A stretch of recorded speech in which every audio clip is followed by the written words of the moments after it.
ವಿವಿಪುರಂನಲ್ಲಿ ಗಾಳಿ ಸಹಿತ ಸುರಿದಂತಹ ಮಳೆಗೆ ಮರಗಳು ಧಾರಾಶಾಹಿಯಾಗಿವೆ. ನಗರದಲ್ಲಿ ಸುಮಾರು 19 ಮರಗಳು ಧರೆಗೆ ಉರುಳಿವೆ. 33 ಕಡೆ ಮರದ ರೆಂಬೆ ಕೊಂಬೆ ಬಿದ್ದು ಹಾನಿಯುಂಟಾಗಿದೆ. ಬಸವನಗುಡಿಯ ನ್ಯಾಷನಲ್ ಕಾಲೇಜು ಬಳಿ ಕೂಡ ಬೃಹತ್ ಮರದ ಕೊಂಬೆ ಬಿದ್ದಿದ್ದು ಬಿಬಿಎಂಪಿ ಅರಣ್ಯ ಸಿಬ್ಬಂದಿ ಮರಗಳನ್ನು ತೆರವು ಮಾಡುವಂತಹ ಕೆಲಸವನ್ನ ಮಾಡಿದ್ದಾರೆ.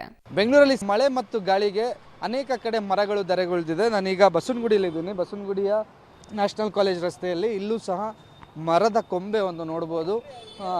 ಆಲ್ಮೋಸ್ಟ್ ಬುಡದಿಂದ ಒಂದು 4-5 ಅಡಿ ಎತ್ತರದ ಮೇಲೆ, ಒಂದು 10-15 ಅಡಿ ಎತ್ತರದ ಮೇಲೆ ಏನು ಮರ ಏನು ಕಾಣಿಸ್ತಿದೆ ನಿಮಗೆ, ಆ ಮರ ಸಂಪೂರ್ಣವಾಗಿ ಬಿದ್ದಿರುವಂಥದ್ದು.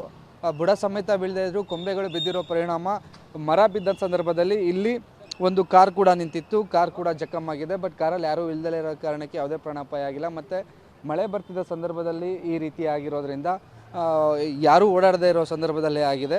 ಇದೇ ರೀತಿ ಒಂದು ಮರದ ಕೊಂಬೆ ಬಿದ್ದು ಆಟೋ ಚಾಲಕ ಮೃತಪಟ್ಟಿದ್ದಂಥ ಘಟನೆ ಕೂಡ ಬೆಂಗಳೂರಲ್ಲಾಗಿತ್ತು. ಇವತ್ತು ಸಹ ಮಳೆ ಮಾತ್ರ ಅಲ್ಲ, ಬಿರುಗಾಳಿ ಹೆಚ್ಚಾಗಿ ಬೀಸ್ತಿರೋ ಕಾರಣಕ್ಕೆ ಈಗಾಗಲೇ BBMP ಕೂಡ ಎಚ್ಚರಿಕೆ ನೀಡಿತ್ತು. ಎಲ್ಲಿ ಮರಗಳ ಗಾಳಿ ಬೀಸೋ ಸಂದರ್ಭದಲ್ಲಿ ಮರಗಳ ಬಳಿ ರಕ್ಷಣೆ ಪಡೆಯೋಕ್ಕೆ ಹೋಗಬೇಡಿ ಅಂತ ಒಂದು ಮೆಸೇಜ್ ಕೂಡ ಕೊಟ್ಟಿತ್ತು. ಈ ಮರ ನೋಡಿದ್ರೆ ನಿಮಗೆ ಈಗ ದೃಶ್ಯಗಳಲ್ಲಿ ನೋಡ್ಬೋದು, ಬೆಸ್ಕಾಂ ಅಧಿಕಾರಿಗಳು ಸದ್ಯ ಮರ ಬಿದ್ದ ಕಾರಣಕ್ಕೆ ಲೈನ್ ಕಟ್ ಆಗಿರೋದ್ರಿಂದ ಈಗ ಬೆಸ್ಕಾಂ ಸಿಬ್ಬಂದಿಗಳು ಬಂದು ಈಗ ಲೈನ್ ಸರಿ ಮಾಡುವಂಥ ಕೆಲಸ ಮಾಡಿದ್ದಾರೆ. ಈಗಾಗಲೇ BBMP ಸಿಬ್ಬಂದಿಗಳು ಬಂದು ಮರ ಬಿದ್ದಂತಹ ಮರವನ್ನು ತೆರವು ಕಾರ್ಯಾಚರಣೆ ಮಾಡಿದ್ದಾರೆ. ರಸ್ತೆಗೆ ಅಡ್ಡಲಾಗಿ ಬಿದ್ದಂತಹ ಮರವನ್ನು ತೆಗೆದು ಮರಗಳನ್ನ ಕಟ್ ಮಾಡಿ ರಸ್ತೆ ಸಂಚಾರಕ್ಕೆ ವ್ಯವಸ್ಥೆ ಮಾಡಿಕೊಟ್ಟಿದ್ದಾರೆ. ಬೆಸ್ಕಾಂ ಅವರು ಬಂದು ಹೋಗಿರುವಂಥ ಕರೆಂಟ್ ಏನು ಲೈನ್ ಕಟ್ ಆಗಿತ್ತು ಆ ಲೈನ್ನ ಸರಿ ಮಾಡುವಂಥ ಕೆಲಸ ಮಾಡಿದ್ದಾರೆ. BBMP ಕಂಟ್ರೋಲ್ ರೂಮ್ಗೆ ಖುದ್ದು ನೂತನ ಕಮಿಷನರ್ ಕೂಡ ಭೇಟಿ ಕೊಟ್ಟು ಯಾವ ರೀತಿ ಕಾರ್ಯಾಚರಣೆ ನಡೀತಿದೆ BBMP ಅನ್ನುವಂಥ ಪರಿಶೀಲನೆ ಕೂಡ ಮಾಡಿದರು.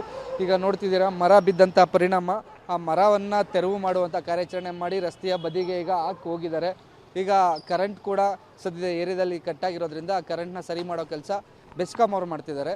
ಒಣಗಿದ ಮರಗಳನ್ನ ತೆರವು ಮಾಡುವಂಥ ಕಾರ್ಯಾಚರಣೆ ಕಳೆದ ವರ್ಷದಿಂದ ಮಾಡ್ತಿದ್ರು ಸಹ ಬೆಂಗಳೂರಲ್ಲಿ ಮಳೆ ಮತ್ತು ಗಾಳಿ ಆದಾಗ ಈ ರೀತಿ ಮರಗಳು ಬೀಳೋದು ಸರ್ವೇ ಸಾಮಾನ್ಯ ಆಗಿರುವಂಥದ್ದು.